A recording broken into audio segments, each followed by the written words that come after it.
Our mind is a tremendous gift where it remembers vividly every experience and every information that comes our way.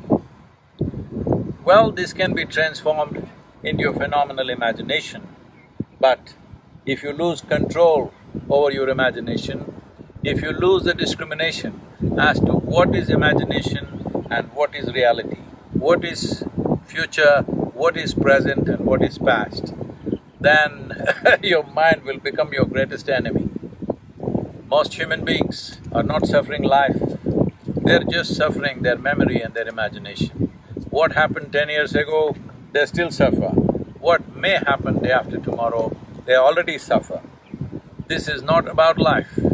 This is about lack of control over two most fantastic faculties that human beings have, a vivid sense of memory and a fantastic sense of imagination. Do not worry about your future. If you do your present well, future will naturally blossom. We can only work with what's on our hands right now. You cannot work with what's on your mind. You can plan for what's on your mind, but you cannot do anything about it. You can only act in the present moment.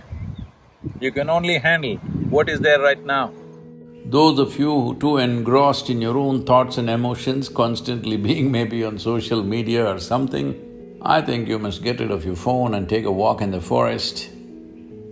If it's not possible every day, at least 1 or 2 days in a month, you might get lost somewhere. Just be in nature, all by yourself, walk, sit, observe. If you pay enough attention, you will see. You will be so enchantingly enamored by every little thing in the existence because the way a single ant is made is too much for you and your intelligence to grasp exactly how this is made.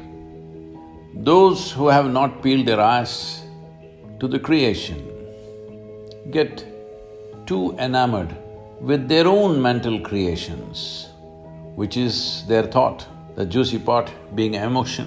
When your thought and your emotion becomes more important than the Creator's creation, that means you have become a perceptual tragedy.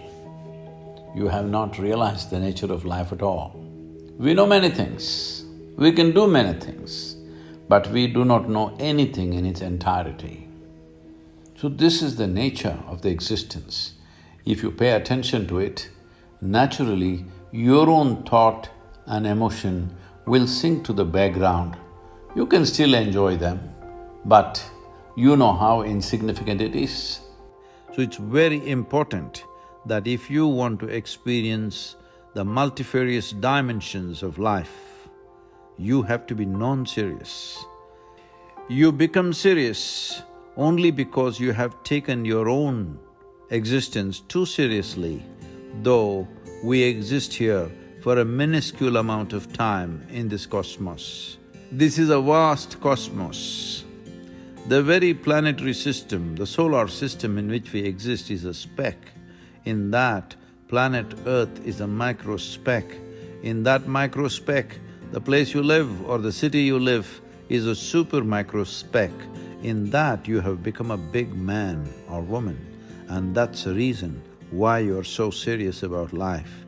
It's a brief amount of time that you have as life. In this, if you take yourself too seriously, you are one big joke.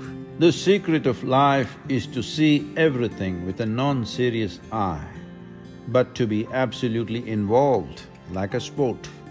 So be a sport for life.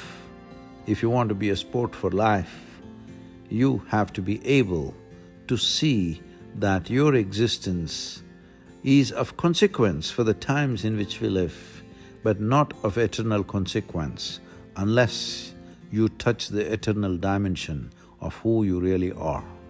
It's such a brief life, only in doing what you truly care for will your life become worthwhile.